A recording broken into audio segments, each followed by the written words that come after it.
1장 16절부터 20절까지 말씀 한 절씩 교독으로 하나님 말씀 봉독하도록 하겠습니다. 갈릴리 해변으로 지나가시다가 시몬과 그 형제 안드레가 바다에 금을 던지는 것을 보시니 그들은 어부라. 예수께서 이르시되 나를 따라오라. 내가 너희로 사람을 낚는 어부가 되게 하리라 하시니 곧 그물을 버려두고 따르니라. 조금 더 가시다가 세베대의 아들 야고보와 그 형제 요한을 보시니 그들도 배에 있어 그물을 깁는데 함께 있습니다. 곧 부르시니 그 아버지 세베대를 품꾼들과 함께 배에 버려두고 예수를 따라가니라. 아멘. 오늘은 1장에 있는 이 마지막 부분 전체의 말씀을 가지고 한 절씩 함께 말씀을 따라서 가면서 함께 이야기를 나누고자 합니다.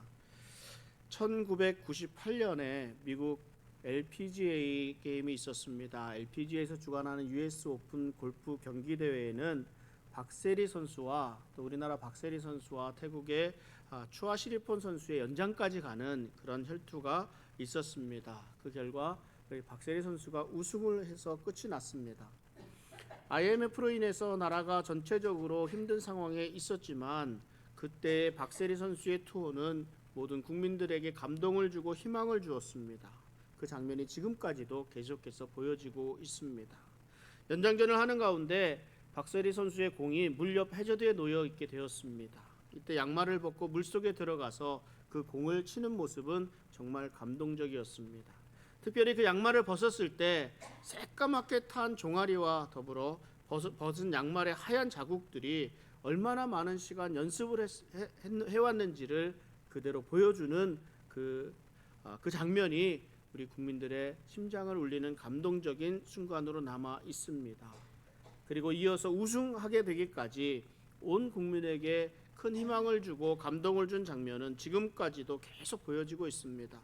이후 이 박세리의 모습을 보면서 골프의 꿈을 키워온 후배들이 지금 미국 LPGA와 일본 등 각종 대회에서 우승을 다투며 이제 한국 여자 골프가 세계 여자 골프계의 중심에 서 있게 되었습니다. 그래서 이 이들은 세리 키즈라 이렇게 부르기도 합니다. 우리 박세리 선수를 보면서 꿈을 키워왔던 세리 키즈가 미국 LPGA 중심에 서게 되기까지, 그리고 그 후배들이 또 도전해서 지금의 위치에 이르기까지 수많은 골프 꿈나무들이 키워져 왔습니다. 내 인생의 롤모델이 박세리 선수를 보면서 꿈을 키워왔던 세리 키즈와 같은 사람들, 내 인생의 롤모델이 있다면 내가 지금 비록 힘들고 어려운 상황일지라도 그 롤모델을 보면서 참고 견딜 수 있을 것입니다. 그의 삶을 알아보고 그가 어떻게 살아왔는지를 보면서 내 삶을 그의 삶에 맞추어 가면서 살아가게 될 것입니다. 그리스도인은 우리 예수님을 따르는 삶을 살아가는 사람입니다. 예수님이 어떻게 행동하셨는지, 예수님이 어떻게 살아오셨는지 그 삶 그대로를 따라 살아가고자 하는 사람을 우리는 그리스도인이라 부릅니다. 그리스도인은 내 중심적에서 스스로에게 나에게 순종하는 삶에서 벗어나서 예수님이 가신 그 길로 그 삶의 방향과 그 삶을 조정해가며 살아가는 삶을 살아야 합니다. 나는 예수 믿는 사람입니다. 나는 그리스도인입니다. 라고 고백할 때는 나는 예수님을 따라 예수님처럼 살겠습니다 하는 그런 결단과 그런 마음, 그런 다짐을 공포하는 것과 마찬가지입니다. 예수님을 따라 살아가려면 우선 예수님에 대해 우리가 잘 알아야 합니다. 예수님이 어떤 삶을 사셨는지, 예수님이 어떤 행동을 하셨는지를 잘 알고 있어야 그 예수님을 따라갈 수 있습니다. 오늘부터 우리 본문을 통해서 예수님의 공생의 사역을 함께 묵상합니다. 예수님의 삶을 제대로 깨달아서 예수님을 닮아가는 그리스도인의 삶을 온전히 살아갈 수 있기를 바랍니다. 예수님의 사역의 시작은 제자들을 부르는 것에서부터 시작되었습니다. 예수님이 갈릴리 해변으로 지나가실 때 시몬과 안드레 형제를 보셨습니다. 그리고 이렇게 말씀하십니다. 마가복음 1장 17절 말씀입니다. 예수께서 이르시되 나를 따라오라. 내가 너희로 사람을 낚는 어부가 되게 하리라 하시니, 예수님이 공생의 사역을 시작하시는 그 처음 시작이 제자들을 부르시는 것이었습니다. 무엇인가 우리가 일을 하기 위해서는 그 일을 감당할 사람이 필요합니다. 예수님은 지금 당장의 일 때문이 아니라 예수님 이후에 복음을 감당할 사람들이 필요하셨습니다. 그런데 예수님이 이 제자들을 부르시는 그 부르심이 참 독특합니다. 나를 따라오라 하십니다. 나를 따라오라. 이뿐만 아니라 야고보 요한도 그랬고 그 위에 이제 레위를 부를 때에도 나를 따르라 부르셨습니다. 이후에 제자들에게는 또 자기 십자가를 지고 나를 따르라 말씀하셨습니다. 한 부자 청년, 예수님 사랑하신다고 말씀하셨던 부자 청년에게는 그가 가진 모든 것을 팔고 나를 따르라 이렇게 또 말씀하셨습니다. 시몬과 안드레는 어부입니다. 어부는 고기를 잡는 데 익숙한 사람들입니다. 그런데 이들에게 사람을 낚는 일을 시작하라고 말씀하셨습니다. 영혼을 구원하는 일을 위해서는 훈련이 필요했을 것입니다. 그 훈련은 예수님을 따르는 것이었습니다. 예수님을 따르는 삶이 훈련이 됩니다. 예수님은 사람을 낚는 어부가 되게 하리라 말씀해 주셨습니다. 그러니까 예수님을 믿고 따르면 그렇게 만들어 주시겠다 하시는 말씀입니다. 예수님을 따른다는 것은 예수님과 함께하며 예수님의 삶을 직접 보고 배우라는 말입니다. 예수님을 따르기 위해 시몬과 안드레, 야고보, 요한은 포기해야 할 것들이 있었습니다. 시몬과 안드레는 그물을 버려두고 예수님을 따랐습니다. 야고보와 요한은 아버지와 품꾼들까지도 배에 버려두고 예수님을 따랐습니다. 지금까지 이들은 갈릴리 호수에서 고기를 잡던 어부였습니다. 오랫동안 어부의 삶을 살아왔지만 예수님은 이들에게 새로운 삶을 살아갈 것을 요청하셨습니다. 물고기를 잡는 삶이 아닌 사람을 낚는 어부가 되게 하시겠다 말씀하셨습니다. 이들은 예수님의 말씀을 듣고 그물을 버려두고 아버지와 품꾼들을 배에 버려두고 예수님을 따라 나섰습니다. 자신의 모든 것을 내려놓고 예수님을 따랐다는 말입니다. 그런데 18절 19절에 이렇게 말씀합니다. 곧 그물을 버려두고 따르니라. 20절에 곧 부르시니 그 아버지 세베대를 품꾼들과 함께 배에 버려두고 예수를 따라가니라 말씀합니다. 예수님을 제자들이 예수님을 따를 때에 이들이 오래 생각하지 않았다는 것을 강조하고 있습니다. 곧 그물을 버려두고 따랐습니다. 이 곧이라는 말이 무슨 말입니까? 즉시 따랐다는 말 아니겠습니까? 바로 쫓아갔다는 말입니다. 예수님의 말씀에는 권위가 있습니다. 예수님이 부르실 때 곧바로 모든 것을 버려두고 예수님을 따를 수밖에 없었습니다. 예수님, 저에게 생각할 시간을 좀 주셔야 하지 않겠습니까? 예수님, 지금 아버지와 함께 일을 하고 있는데 이 일은 좀 마무리해야 되지 않겠습니까? 예수님, 아직은 때가 되지 않은 것 같습니다. 이게 때가 되는 것이 보여질 때 그때 따르는 것이 어떻겠습니까? 이런저런 이유 핑계들이 많이 있겠죠. 그러나 이 예수님을 따른 제자들은 아무런 핑계를 대지 않고 예수님을 따릅니다. 예수님의 부르심에 응답하는 이 제자들의 태도는 오늘 우리를 부르시는 예수님의 부르심에 대한 우리의 응답이 어떠해야 할지에 대해서 잘 보여주시고 있습니다. 하나님의 부르심이 모든 사람들에게 똑같이 적용되는 것은 아닙니다. 하나님은 어떤 사람은 목회자로 부르시고 어떤 사람은 선교사로 부르시고 어떤 사람은 비즈니스맨으로 어떤 사람은 교사로 선생님으로 부르셨습니다. 그리고 또한 모든 사람에게 가진 모든 것을 다 포기하라고 요청하지도 않으십니다. 어떤 사람은 전적으로 복음을 위해서 헌신할 것을 요구하시긴 합니다. 그러나 대부분의 사람들에게는 지금 살아가고 있는 각자의 삶의 현장에서 그 삶을 통해 헌신할 것을 요구하십니다.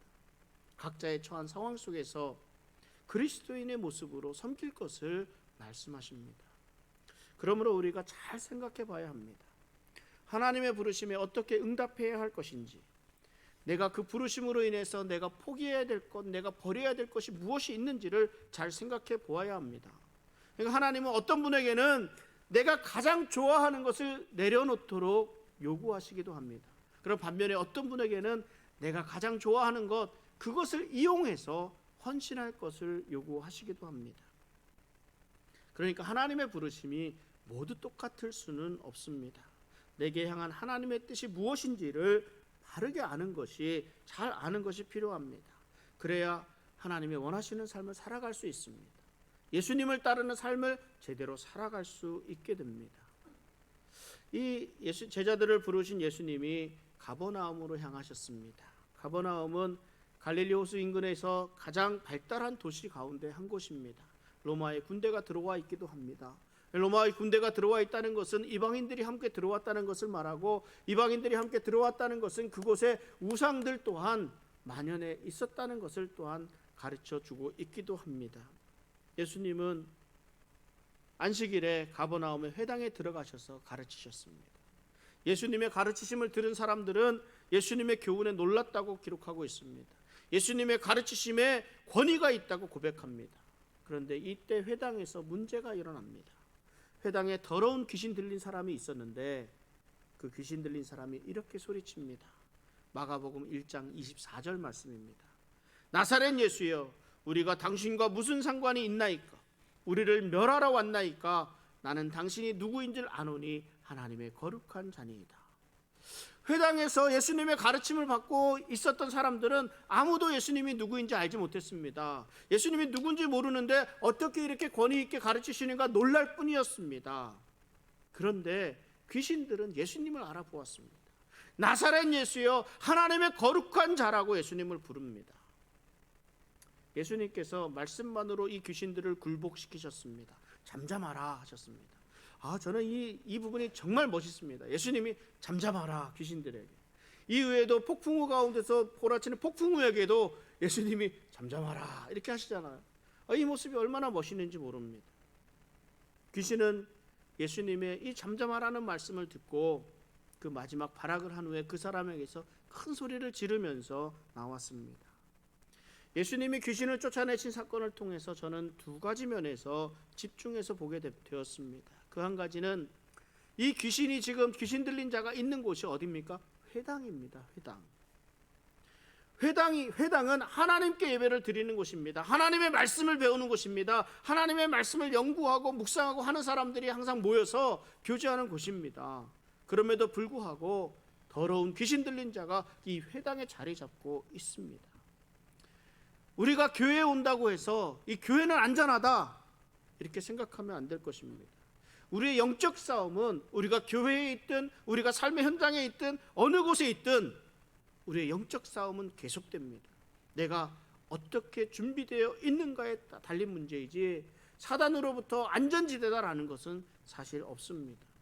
내가 말씀과 기도로 준비되어 있을 때 우리가 예수 그리스도의 능력으로 사단의 공격을 물리칠 수 있게 되는 줄 믿습니다. 잘 준비하셔야 합니다. 또 한 가지, 예수님은 귀신들에게 잠잠하라 말씀하셨습니다. 예수님은 이 마가복음 1장 마지막 부분에 나병 환자를 고치신 후에도 이들에게 잠잠하라 말씀하셨습니다. 예수님이 무엇 때문에 이렇게 잠잠하라 하신 것일까를 생각해 보게 됩니다.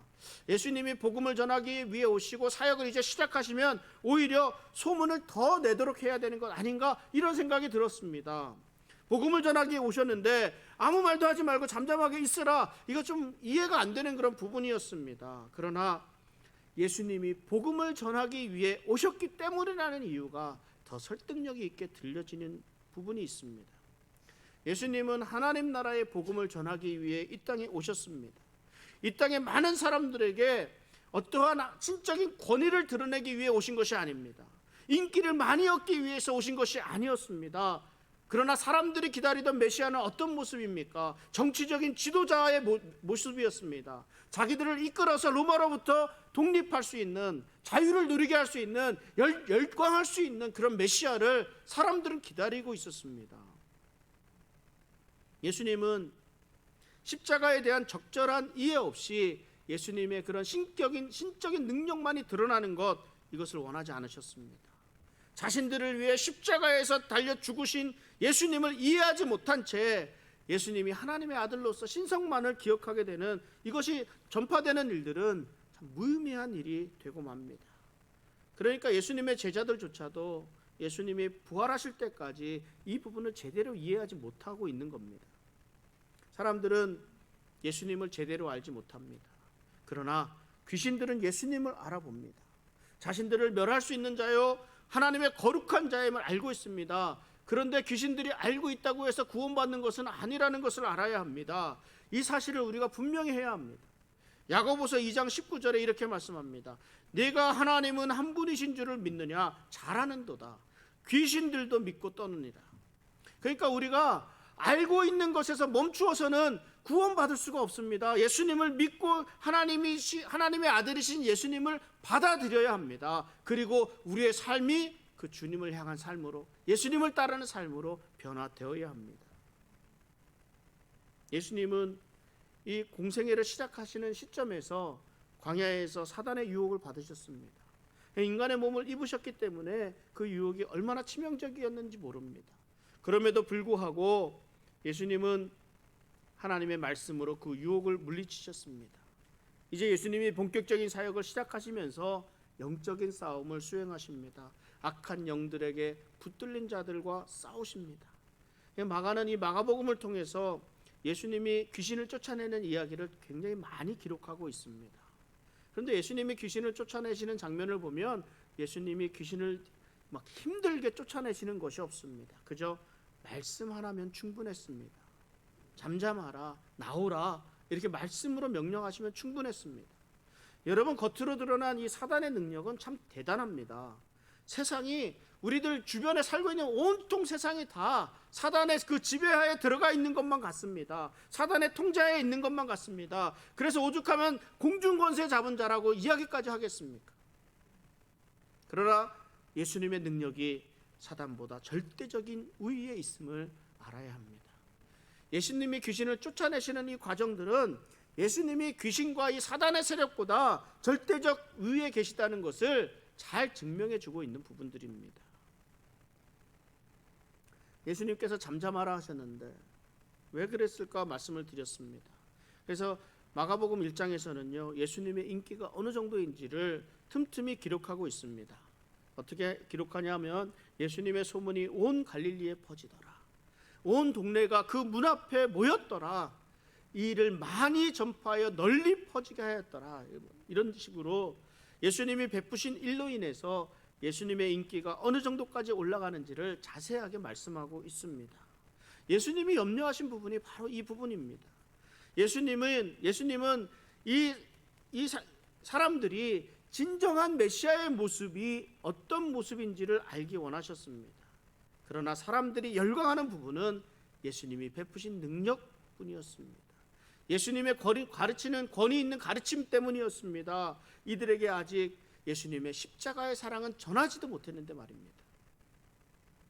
오늘을 살아가는 우리 그리스도인들에게 가장 경계해야 할 것이 무엇이냐 묻는다면 저는 거짓에 현혹되지 말라고 말씀을 드리고 싶습니다.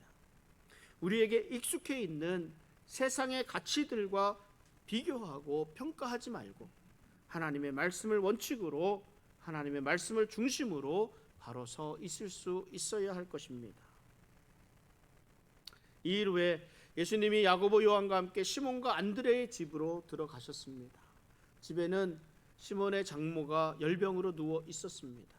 이때 사람들이 그 여인에 대해서 예수님에게 여쭈었다고 말씀합니다. 귀신을 쫓으신 이후에 곧바로 예수님은 또 질병의 권세와 맞닥뜨리게 되셨습니다. 예수님은 회당에서 나와서 시몬의 집에 들어가서 좀 이렇게 쉬시려고 아마 들어가셨을 겁니다. 그러나 사람들이 시몬의 장모가 열병에 걸렸다고 말씀을 하니까 거기에 이제 시몬의 장모의 병을 고쳐주시는 장면이 기록됩니다. 시몬은 예수님을 따르기 위해서 자신의 모든 것을 내려놓고 예수님을 쫓았습니다. 그러나 예수님은 이런 시몬의 그런 나머지 삶들을 돌보아 주셨습니다. 시몬의 장모를 일으켜 세우시며 그 열병을 고쳐 주셨습니다. 예수님을 따르는 삶을 살아간다고 해서 예수님을 따르는 삶을 살기 위해서 우리들의 삶이 엉망이 되도록 방치하라는 말이 아닙니다. 우리들이 가족을 돌보아서는 안 된다는 그런 말도 아닙니다. 우리가 예수님을 향해 예수님을 따르며 예수님에게 헌신하게 되면 예수님은 우리의 삶까지도 돌보아 주십니다. 사람들은 예수님에게 시몬의 장모가 열병에 누웠다고 말씀을 드립니다. 우리들이 가지고 있는 정신적인 상처들, 우리들이 가지고 있는 육체적인 질병, 우리들이 가지고 있는 재정적인 문제들, 온갖 어려운 문제, 모든 문제들을 다 주님께 맡겨 드려야 합니다. 이것이 예수님을 따르는 삶의 자세입니다. 주님께 아뢰 때 우리 주님께서 우리의 필요를 채워주시는 줄 믿습니다. 모든 것, 무엇이든 말입니다. 무엇이든. 시몬의 장모의 열병을 고쳐주신 주님의 은혜가 우리 사랑하는 성도님들 가정마다 가득하기를 주님의 이름으로 축원합니다. 이게 해가 진 후에 시몬의 집 앞에 사람들이 모여들었습니다. 왜 해가 지고 나서야 사람들이 모여들었을까요? 그날이 안식일이었기 때문에 그렇습니다. 안식일이었기 때문에 사람들이 다닐 수가 없었습니다. 근데 해가 지고 나서야 안식일에서 회당에서 일어났던 일들을 다 듣게 되고, 그리고 사람들이 예수님의 소식을 듣고 모여들었습니다. 이들은 예수님에게 모든 병든 자들과 귀신 들린 자들을 다 데리고 왔습니다. 마가는 이 모습을 온 동네가 문 앞에 모였다라고 이렇게 표현을 합니다. 시몬의 집 앞에 모인 사람들이 어떤 사람들이겠습니까? 아프거나 귀신 들린 사람입니다. 또 이런 사람들을 데리고 온 사람들이 있습니다. 그리고 무슨 일인가, 무슨 일인데 사람들이 이렇게 많이 모였나, 구경 나온 사람들도 있었을 것입니다. 온 동네가 다 모였으니까 모두 한 군데로 모인 사람들입니다만, 그런데 저마다 그 목적은 다 다릅니다. 아픈 사람, 귀신에 들린 사람들은 예수님의 손길을 필요로 하는 사람들입니다. 그래서 주변의 상황이 어떻든 간에, 해가 지었던, 오래 시간이 많이 지나갔던 간에 이것이 문제가 아니라 어떻게 해서든지 예수님을 만나서 예수님으로부터 능력을 받아야 되기 때문에 끝까지 참고 기다릴 수 있는 사람들입니다. 이런 병든 자들, 귀신 들린 자들을 데리고 온 사람들도 마찬가지입니다. 그곳에서 함께 기다릴 수 있습니다. 그러나 구경 나온 사람만은 좀 달라요. 구경 나온 사람들은 처음엔 무슨 일인가 호기심을 갖고 나왔습니다. 병든 자들이 고침을 받기도 합니다. 그런데 나와는 아무런 상관이 없습니다. 끝까지 오래까지 거기 있어야 될 이유가 없습니다. 예수님을 만나야 될 이유가 없습니다. 떠나가 버리고 맙니다. 왜? 구경만 하는 사람이기 때문에 그렇습니다. 그 사람들에게는 간절함도 그 어느 절박함도 없습니다. 어느 모임이든지, 우리의 교회에서도 마찬가지고요, 어떤 공동체에서도 마찬가지입니다. 이런 모든 곳에서 우리가 구경하는 사람으로 있어서는 안 될 것 같습니다. 무슨 일에든지 적극적으로 참여할 수 있어야 합니다. 예수님을 만나는 자리도 그렇습니다. 우리가 드리는 이 예배도 그렇습니다. 함께 우리가 헌신하는 그 모습들도 그렇습니다. 예수님을 만나기 위해서 삭개오처럼 그 나무 위에 올라가는 그 열정을 가지고 적극적으로 가야 합니다. 그리고 끝까지 참고 기다릴 수 있어야 합니다. 그러한 간절함, 그러한 절박함을 갖고 예수님 앞에 나올 수 있어야 합니다. 예수님께서 각색 많은 병든 사람들을 고쳐주셨습니다. 귀신 들린 자들을 자유롭게 해주셨습니다.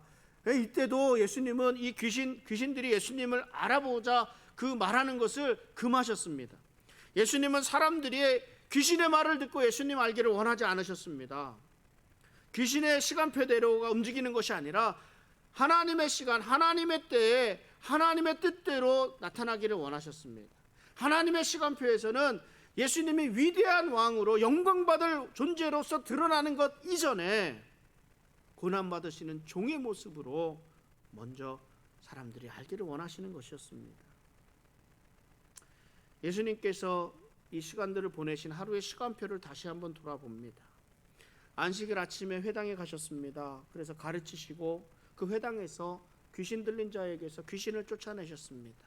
오후가 돼서 시몬의 집에 들어가서 좀 쉬시려고 들어갔는데 그곳에는 또 시몬의 장모가 열병으로 누워 있었습니다.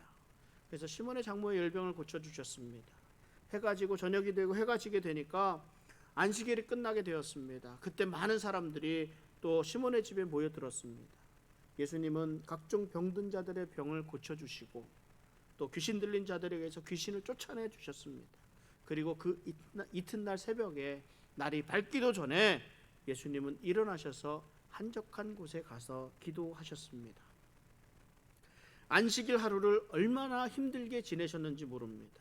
그럼에도 불구하고 예수님은 다음날 새벽같이 일어나셔서 기도하셨습니다. 이 마가는 예수님의 이 기도하신 모습을 마가복음 전체에서 3번에 걸쳐 기록하고 있습니다. 오늘의 본문의 배경인 이 가버나움에서 많은 병자들을 고치고 귀신 들린 자들을 쫓아내신 이후에 이 새벽에 기도하신 이 장면이 나오고요. 그리고 물고기 2마리와 보리떡 5개로 남자만 5,000명을 먹이신 그 사건 이후에 또 기도하신 모습을 기록하고 있습니다. 마지막 기록이 십자가에 달리시기 직전에 겟세마네에서 사명을 가지고 기도하시던 그 모습을 기록하고 있습니다. 가버나움에서나 이 빈들에서의 기적을 통해서 사람들이 예수님을 떠받들게 되고 심지어 왕으로 삼고자 하는 사람들까지 생겨나게 될 때 예수님은 한적한 곳에 가서 기도하셨습니다. 예수님이 이 땅에 오신 목적을 잊지 않기 위해서였습니다. 십자가라는 고통스러운 상황을 맞이하기 전에 그 사명을 위해 기도하셨습니다. 인기에 휩쓸리지 않고 사명을 분명히 하기 위해서였습니다. 그런데 이 사실을 제대로 알지 못하는 이 제자들은 사람들이 막 예수님을 찾아서 막 몰려오니까 좋았던 모양입니다. 예수님의 기도하시는 곳으로 와서 하는 말이 모든 사람이 주를 찾나이다 말합니다. 예수님의 인기가 하늘을 찌를 듯이 높아졌습니다. 제자들도 좋지 않겠습니까? 자신이 따르던 선생님의 인기가 사람들의 인기가 많아졌으니까 좋았을지 모릅니다. 자신들이 따르고 있는 예수님의 능력은 다른 사람들의 능력과 비교도 되지 않았습니다. 그러니까 새벽부터 예수님이 어디로 가셨는지 찾고자 합니다. 그리고 예수님을 만나서 자랑스럽게 얘기합니다. 모든 사람들이 예수님을 지금 찾고 있습니다. 그런데 이런 제자들의 그런 이야기에 예수님이 어떻게 반응하셨습니까? 마가복음 1장 38절에 이렇게 말씀하십니다. 이르시되 우리가 다른 가까운 마을들로 가자. 거기서도 전도하리니 내가 이를 위하여 왔노라 하시고, 예수님이 이 땅에 오신 목적은 전도하러 오셨습니다. 하나님 나라를 전하러 오셨습니다. 온전한 하나님 나라를 이루시기 위해 십자가를 지시고 죽으시기 위해 오셨습니다. 예수님은 이 목적을 분명히 하셨습니다. 사람들의 인기에 휘둘리지 않으셨습니다. 예수님이 어떻게 이러한 목적을 잃지 않고 사명을 감당하기 위한 걸음을 걸어가실 수 있었겠습니까?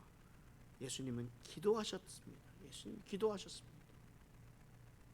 너무 바빠서 기도할 시간이 없다고 해도 안 되고, 너무 바쁘기 때문에 오히려 더더욱 기도해야 합니다. 하나님께 집중하기 위해서 세상의 소음들, 방해하는 것들이 없는 곳으로, 없는 시간과 없는 장소로 구별해서 기도할 수 있어야 합니다. 하나님과의 정기적인 만남은 우리의 삶을 온전하게 바로 잡아줄 수 있습니다. 우리들 삶의 우선순위를 분명히 해야 합니다. 우리에게 맡겨주신 일을 위해서 기도해야 합니다. 여러분, 문제가 있을 때만 기도의 제목 붙들고 나오지 말고 평상시에도 계속해서 기도해야 합니다. 그래야 나를 향한 하나님의 뜻을 제대로 알 수 있습니다. 예수님은 날마다 기도하심으로 하나님의 뜻을 날마다 새롭게 다짐하고 가셨습니다. 자신의 나아갈 길을 분명히 하시고 전도하기 위해서 다른 가까운 마을로 발길을 돌리셨습니다. 그래서 예수님께서 온 갈릴리 다니시면서 회당에서 전도하시고 귀신들을 내쫓으셨습니다. 마가복음 1장에서 마지막을 한 나병 환자를 고치신, 치료하신 사건으로 끝을 맺습니다. 근데 이 나병 환자의 믿음이 대단합니다. 마가복음 1장 40절에 보면 한 나병 환자가 예수께 와서 꿇어 엎드려 간구하여 이르되 원하시면 저를 깨끗하게 하실 수 있나이다. 나병 환자는 사회로부터 분리되어 살아가는 사람입니다.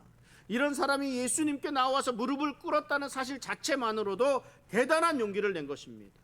뿐만 아니라 이 사람의 말은 원하시면 저를 깨끗하게 하실 수 있나이다 라는 이런 예수님을 믿는 확실한 믿음의 고백을 하고 있습니다. 하실 수 있거든이 아니라 주님의 뜻을 믿고 있습니다. 주님은 하실 수 있습니다. 그러므로 주님께서 하시고자 하시면 나를 깨끗하게 하실 수 있습니다. 예수님이 이 나병 환자를 불쌍하게 여기셨습니다. 그래서 깨끗하게 해주셨습니다. 물론 이 기사 가운데 예수님이 손을 내밀어서 그에게 손을 대시면서 하신 말씀이 중요한 포인트가 되기도 합니다. 아마도 이때부터 나병 환자는 깊은 감동을 받았을 것입니다. 이 전염병에 대한 두려움 때문에 사람들은 이 나병 환자들이 오면 피하고 심지어 돌을 던지기까지 했습니다. 어쩌다 사람이 있는 곳에 이 나병 환자들이 가게 되면 자기들은 내가 소리쳐야 됐습니다. 부정하다, 부정하다. 나 부정하니까 너희들이 나를 피해라 이거죠.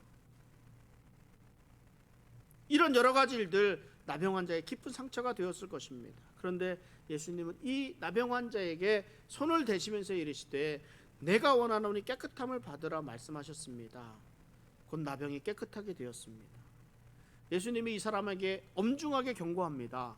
아무에게도 말하지 말고 오직 제사장에게 가서 보이고 깨끗하게 되었음을 입증하라 말씀하셨습니다. 그런데 이 사람이 또 예수님의 말씀에 불순종합니다. 예수님이 말씀하신 것, 금하신 것을 지키지 않습니다. 그 말씀이 마가복음 1장 45절 말씀입니다. 그러나 그 사람이 나가서 이 일을 많이 전파하여 널리 퍼지게 하니 그러므로 예수께서 다시는 드러나게 동네에 들어가지 못하시고 오직 바깥 한적한 곳에 계셨으나 사방에서 사람들이 그에게로 나오더라. 이 고침받은 나병 환자는 병이 나았다는 소식을 자랑하고 싶었을 겁니다. 이것도 예수님이 낫게 해주셨다고 예수님을 칭찬하고 예수님을 인정하고 싶었을 것입니다. 다른 사람들에게 이 사실을 전하고 싶었을 것입니다.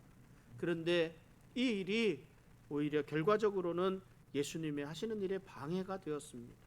예수님은 마을로 들어가지 못하시고 오직 바깥 한적한 곳에 계셔야만 했습니다. 물론 그럼에도 불구하고 예수님이 계신 곳에 많은 사람들이 나와왔기 때문에 그 사역은 계속되어졌지만 예수님은 더 이상 드러나게 동네에 들어가지 못하게 되셨습니다. 여러분, 이 때로는요, 나의 열심히 하는 행동들이 오히려 예수님의 일을 방해하는 결과를 가져올 때도 있습니다. 그렇기 때문에 무엇인가 예수님을 위해서 수고하고 헌신하고자 하면 반드시 기도해야 합니다. 그래서 하나님의 뜻이 무엇인지 예수님의 뜻이 무엇인지를 분명히 알아야 합니다. 그리고 나서 주의 일을 할 수 있어야 합니다. 예수님을 따른다는 것은 내 뜻과 내 마음대로 내 열정을 가지고 따른다는 뜻이 아닙니다. 예수님을 따른다는 것은 예수님의 뜻과 예수님의 말씀에 따른다는 것을 우리가 알아야 합니다. 오늘 말씀을 좀 정리합니다. 예수님은 예수님이 가지신 사명에 따라 움직이셨습니다. 예수님이 제자들을 부르시고 그 모습 그대로를 가르치고 훈련시키셨습니다. 예수님의 삶의 모습은 오늘을 살아가는 우리들에게도 그 모델로서 우리들을 인도해 주십니다. 예수님은 순간순간의 인기에 연연하지 않으셨습니다. 더욱 중요한 하나님으로부터 받은 사명, 십자가에서 죽으셔야 하는 사명에 그 모든 초점을 맞추어 주고 계셨습니다. 하나님 나라를 선포하시는 일에 맞추어져 있었습니다.